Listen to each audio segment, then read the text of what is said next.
Hello everyone, welcome to my channel. My name is Orlando. Today we're going to be talking about how do you find contractors or subcontract. This is a question that a viewer has asked me. She says, her name is Cora Wright. I live in NYC. Can you show us a breakdown on how to buy properties in different states? I don't know if you do videos on how to find appraisers, how to find good contractors / subcontractors. Well, I do. I'm doing a video on that right now.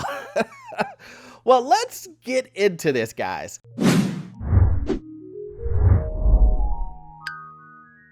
Okay, so this portion of finding subcontractors for your rental properties. Now, this is a big one, guys. Once you get into a property, one of the things that you will find is finding good contractors to do your work is tough.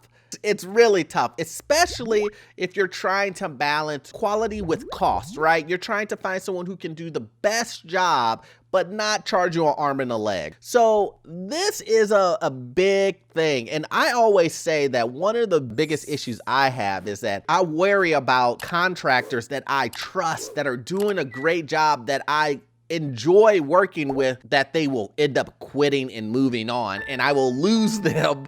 And that is like the biggest headache, for me. I get it. You, as a contractor, you get tired, you want to move on. The turnover rate is what's, I really hate, especially when you get used to someone. So how do you find a good contractor? Well, number one is you have to go searching for them. And there are a bunch of ways that you can do this. You can use Facebook, you can use Craigslist, you can use other avenues, Lowe's, Home Depot. Let me tell you my opinion on which one I choose. I don't really trust Craigslist. I mean, I really don't. Facebook, if I was going to choose a subcontractor or someone, I need some assurances, right? I need some assurances. So I'm going to first try them out through Home Depot or Lowe's. I use Lowe's more than I use Home Depot, but use whoever you feel comfortable with of one of those two. And the good thing about using a contractor from Home Depot or Lowe's is that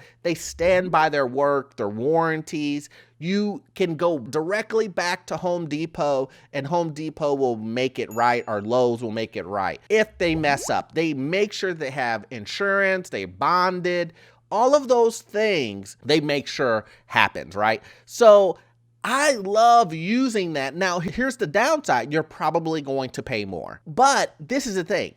If you're going to pay more, at least you have those insurances. There have been plenty of times where I know people who paid more and they didn't use a company like Lowe's or Home Depot, and they end up getting burned, or the subcontractor ghosted them, or, disappeared off the face of the earth and didn't even do the work, half completed the work, did work that damaged the rest of the home.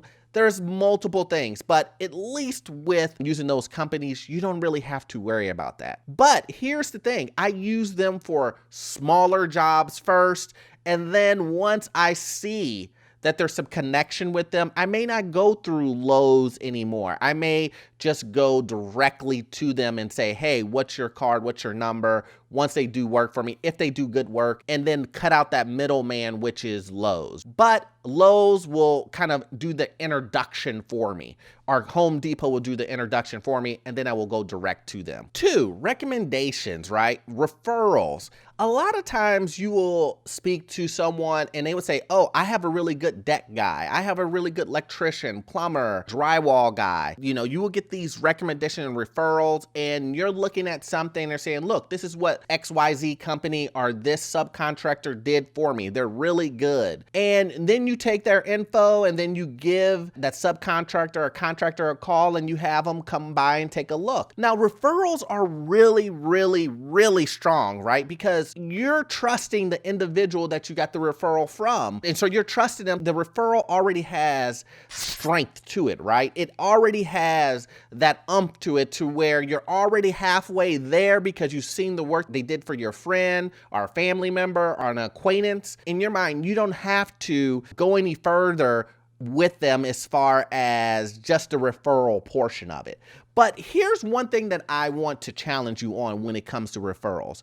Referrals are really good to get your foot in the door, get in touch with someone that you may not have known, that maybe they're not on Google. Maybe, you know, they're not linked up with Lowe's or Home Depot. So it's really good there. But what I need you to do from that point is to take it a step further. Go ahead and have that meeting with that XYZ person or company, and then ask them questions like, are you bonded? Do you have insurance? Can you do a job like this? How much you're gonna charge for that job? Do some walkthroughs. Ask them to show you some examples. Even though you've already seen some of their work, I need to see more than just my friend, acquaintance, friends, work that you did on their house. So you want to see that. Hey, how do you work with multi-family units? Have you done multifamily units? Can you do bigger jobs? Will I get a discount on bigger jobs? You need to ask all of these questions and make sure that you've already given the person the job based off of the referral. That is just one key thing that I stay away from. Do not, guys, already have in your head that you're gonna give the referral to the person just because they're a friend of whoever. They still need to go through your interview process to make sure that they're the right person for you. Because the worst thing, guys, that you want is to go ahead and say, oh man, I don't understand why this person did such a bad job when I was referred from one of my best friends and they did a great job on theirs. Did they do a great job on yours? No. So you have to keep that in mind. Now, I'm just gonna give you some tips on how to when dealing with contractors, guys. This is, contractors, when it comes to me, especially ones that I've dealt with, they know how I am. I am pretty tough on contractors.